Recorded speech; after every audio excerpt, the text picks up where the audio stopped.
મહેસાણાના મોઢેરા રોડ પર આઇકોનિક રોડનું કામ કરી રહેલા કોન્ટ્રાક્ટરની ખુલ્લેઆમ દાદાગીરી સામે આવતા સ્થાનિકોમાં ભારે આક્રોશ ફેલાયો છે।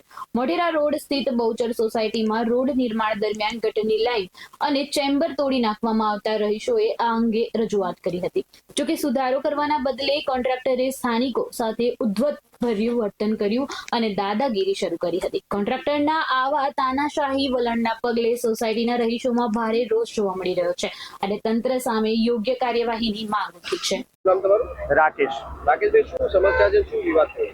સમસ્યામાં એવું છે કે મહેસાણા નગરપાલિકા દ્વારા મહાનગરપાલિકા દ્વારા જે આઇકોનિક રોડનું કામ ચાલુ છે એના કામ ચાલુ હોવાથી એનાથી જે પાઇપ તૂટી હતી અમારી સોસાયટીનું વરસાદી પાણી નિકાલની, એના માટે અમે એપ્લિકેશન આપી હતી। તો એના અંતર્ગત કોન્ટ્રાક્ટરે આવી અને સોસાયટીના કોઈ પણ ફેમિલી મેમ્બર્સને પૂછ્યા વગર એ લોકોએ ધડાધડ ખોદકામ ચાલુ કરી દીધું ને અમારી જે પાઇપો હતી એ બધી તોડી દીધી। અને એ લોકો જ્યારે બી આવે છે ત્યારે અડધી રાત્રે ઇટ મીન્સ 10:30 પછીના સુમારે આવેલા હતા કે એ ટાઈમે સોસાયટીના સભ્યો સૂઈ ગયેલા હોય, તો એમને કાયદેસર કાર્યવાહી કરવી છે તો એ કાયદેસર ટાઈમ જે છે એ ટાઈમ આવવું જોઈએ ને, રાતના ટાઈમે તો અવાય જ નહીં। અને એના પહેલા જે અમારી સેફ્ટી વોલ હતી સોસાયટીની, એ વોલ બી નગરપાલિકાને નડતરરૂપ ન હતી, પણ એ જે વ્યક્તિ છે હિતેશભાઈ ને એમનું નામ હિતેશભાઈ કોન્ટ્રાક્ટર છે, એમને શું અમારી વોલ નડી છે તો એમને રાત્રે 11 સાડા 11 આવીને જીસીબી થી અમારી સેફ્ટી વોલ। મારું નામ સુરજબેન।